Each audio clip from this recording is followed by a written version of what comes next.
Antes de começar o vídeo, pedimos humildemente que você se inscreva em nosso canal do YouTube, pois precisamos de no mínimo 1000 inscritos para fazer transmissões ao vivo com comentários na plataforma. Se você estiver assistindo esse vídeo no Facebook, acesse o link na descrição. Ou se você estiver no YouTube, clique em inscrever e compartilhe com seus amigos. Muito obrigado por seu apoio.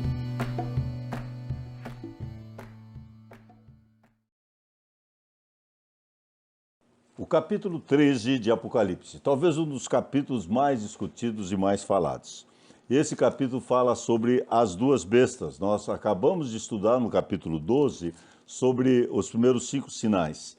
E nós vimos que esses sinais são primeiro a mulher vestida do sol, depois o dragão, depois o filho varão.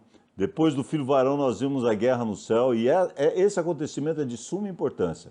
Porque quando tem a guerra no céu, Miguel e seus anjos contra Satanás e seus anjos, aí Satanás é lançado para fora. E quando ele é lançado para a terra, então é que ele vai assumir a forma que é, podemos dizer, Satanás em carne. Assim como Jesus é Deus em carne, aí o anticristo vai ser Satanás em carne. Aquela pessoa do anticristo, nos primeiros 3 anos e meio, que vem com todo o seu carisma e vem ganhando todo mundo na conversa e todo mundo está admirado, aqui no capítulo 13 ele vai manifestar toda a sua maldade. E é justamente aqui no capítulo 13 também que coincide com aquilo que acontece no 2 Tessalonicenses capítulo 2, onde o anticristo vai entrar no santuário de Deus e ostentar como se ele fosse o próprio Deus. E aí no final temos também a mulher sendo perseguida, que é a Israel, e depois o remanescente judeu também, que é mencionado no final do capítulo 12. Em algumas Bíblias tem a frase, e se pôs em pé na areia do mar, o primeiro versículo do capítulo 13, esse pôs em pé na areia do mar é justamente o anticristo. E veja ele surgindo. E vi emergir do mar uma besta, que tem 10 chifres e 7 cabeças, e sobre os chifres 10 diademas, e sobre as cabeças nomes de blasfêmias. Então aqui nós temos esta besta aqui. Veja que tem o dragão, que é Satanás, daí temos a besta que emerge do mar, que é o anticristo, e depois nós vamos ver a besta que emerge da terra, que é o falso profeta. E é relacionado ao falso profeta que nós vamos ter a partir do número 666. Mas é importante observar que essa besta que vi era semelhante a leopardo, com pés como de urso. E aqui faz lembrar da estátua de Daniel, capítulo 2. Boca como de leão, só que está na ordem oposta. E deu-lhe o dragão o poder, o seu trono e grande autoridade. Então, é importante notar aqui a descrição: 10 chifres, 7 cabeças, sobre os chifres 10 diademas, era semelhante ao leopardo, pés como de urso, boca de leão, na ordem oposta da imagem. Mas notem que uma de suas cabeças estava golpeada como de morte. Verso 3. Então vi uma de suas cabeças como golpeada de morte. Mas essa ferida mortal foi curada e toda a terra se maravilhou seguindo a besta. Então esta cabeça ferida, possivelmente o que ele vai fazer aqui, o anticristo, é simular a morte e a ressurreição de Jesus Cristo. Lembra que ele imita Jesus em tudo. Eu não acredito que ele vai morrer de fato, mas todo mundo vai achar que ele morreu. E aí ele vai diante de todos, também da vista de todos, ressuscitar ou simular uma ressurreição. E aí diz, e toda a terra se maravilhou seguindo a besta, e adoraram o dragão. E o dragão deu autoridade à besta. É igual Deus dando toda a autoridade a Cristo. E adoraram o dragão porque deu a sua autoridade à besta. Também adoraram a besta, dizendo, quem é semelhante à besta? Quem pode pelejar contra ela?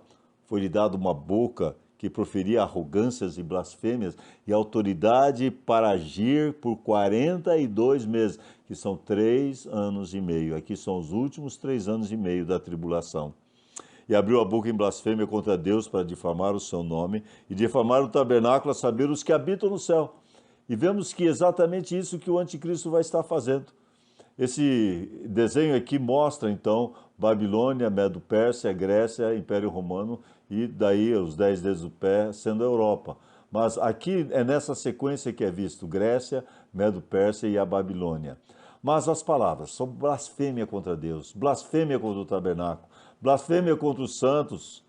E é interessante notar que aqui está o tabernáculo.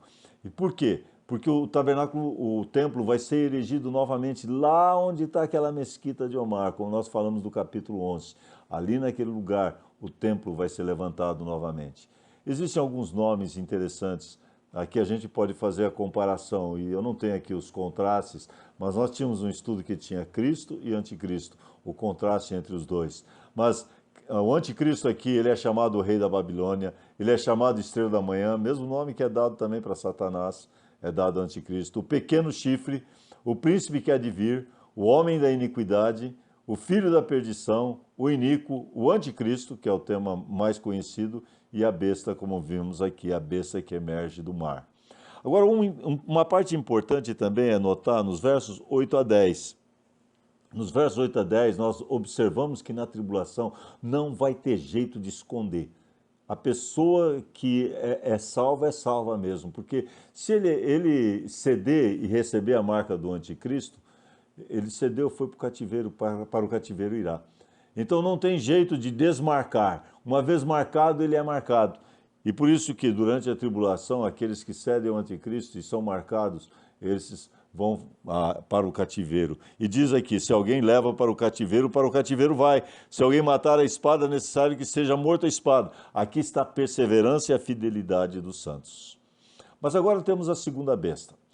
Antes, deixa eu só mencionar algo importante para nós entendermos nesse estudo. Há uma comparação entre as duas descrições que João dá sobre as bestas. Primeiro, nós observamos que esta besta aqui representa o Império Romano reavivado. E ela emerge das nações. No capítulo 17, ela emerge do abismo. E ali é uma pessoa especificamente. Então, é combinado aqui esse Império Romano reavivado e também esse anticristo que surge do abismo. O que nós temos que notar também é que, cronologicamente, o capítulo 13 vem depois do capítulo 17. O nosso estudo não é feito em ordem cronológica, nós vamos na ordem que o livro apresenta. E sempre os parênteses, nós já mencionamos, os intervalos, eles não são cronológicos. Mas daí nós observamos que há uma sequência desses acontecimentos. Então surge o anticristo no meio da tribulação. No capítulo 17, as Babilônias já vão surgir até antes disso. Mas no meio da tribulação, o anticristo e toda a sua maldade, como descrito aqui, Satanás em carne, vai ser nesta ocasião. Agora, temos também a descrição da besta que emerge da terra. E aqui nós fizemos um zoom para poder chegar mais perto e temos mais de perto a besta que emerge do mar e a besta agora que emerge da terra, que é o falso profeta. E é esta besta que vai mandar levantar esta imagem e vai fazer com que as pessoas sejam marcadas com o número 666.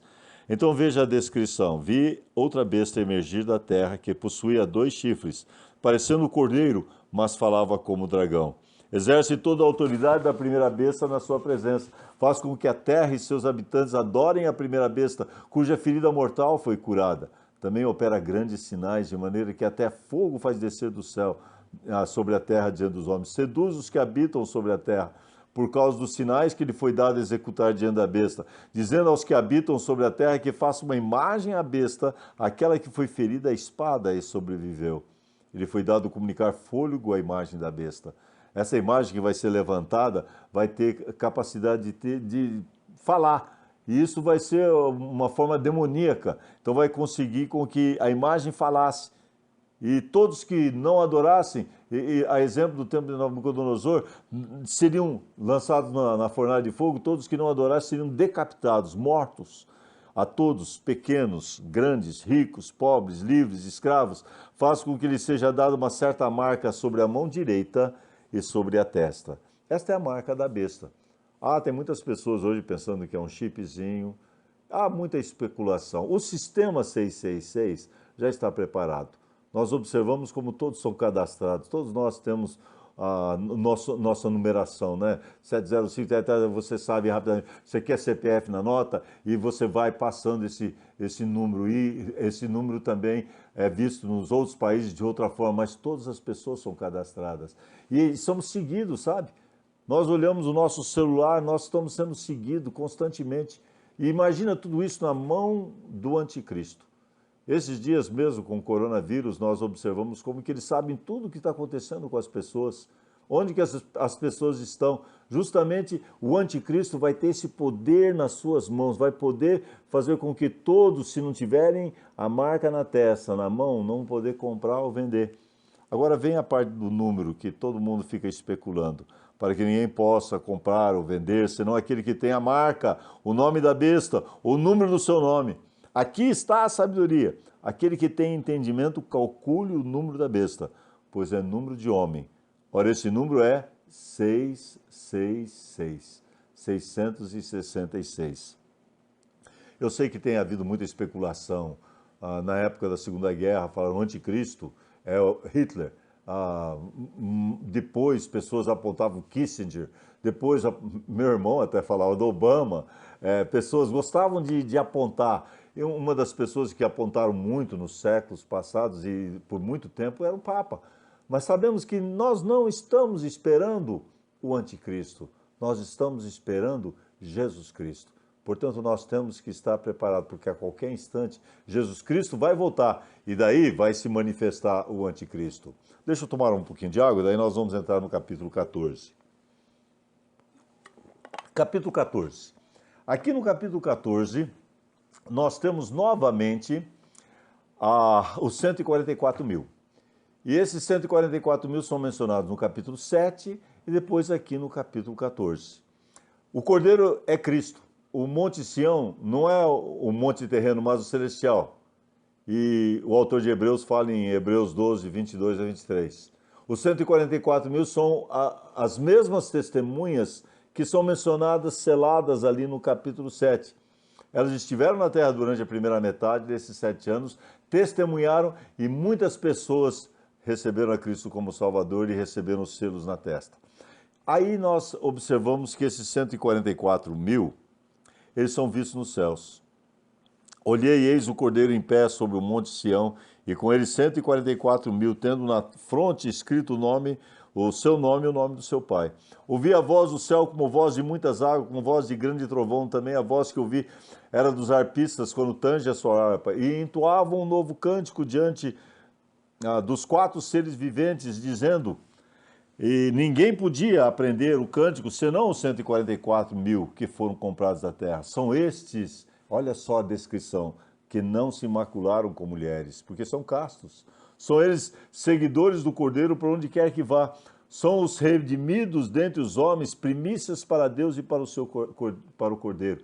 E neles não achou mentira, e na sua boca não achou nenhuma mácula. Veja como que esses 144 mil serão pessoas eleitas, escolhidas por Deus.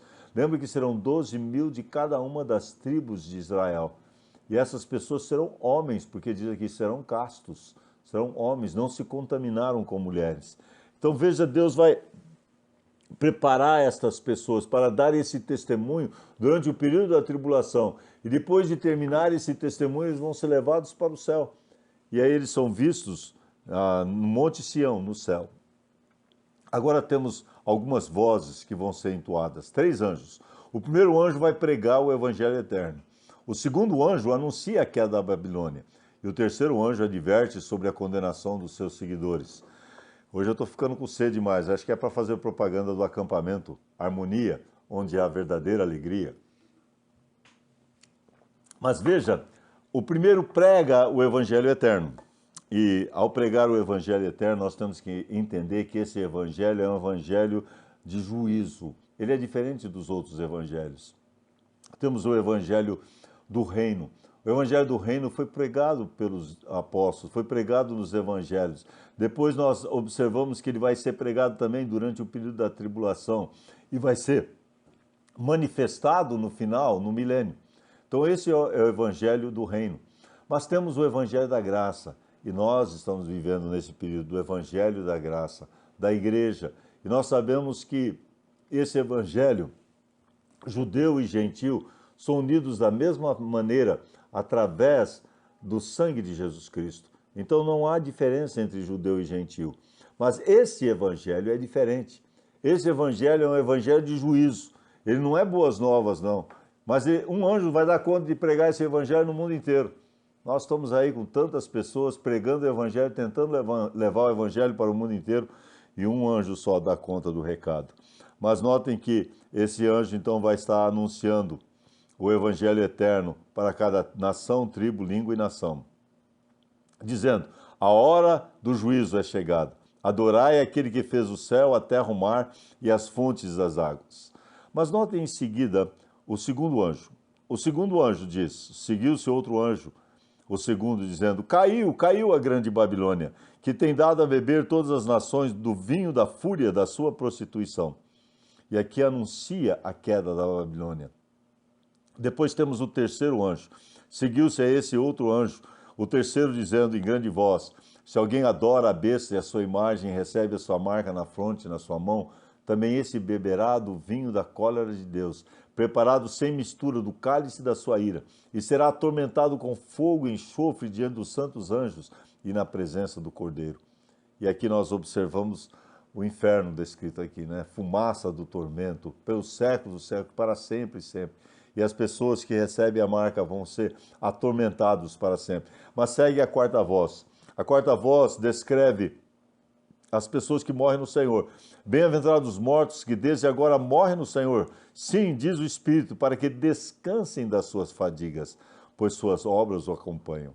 Mas agora vamos chegar na parte da ceifa. Vou precisar tomar mais um pouquinho de água. Temos aqui a ceifa e a vindima. A ceifa é positiva. A vindima não é negativa. A ceifa, podemos dizer, é a semente da mulher, e a vindima é a semente da serpente. Mas notem em seguida aqui a ceifa dos santos. Olhei e eis a nuvem branca, e sentado sobre a nuvem um semelhante ao Filho do Homem, tendo na cabeça a coroa de ouro, e na mão uma foice afiada.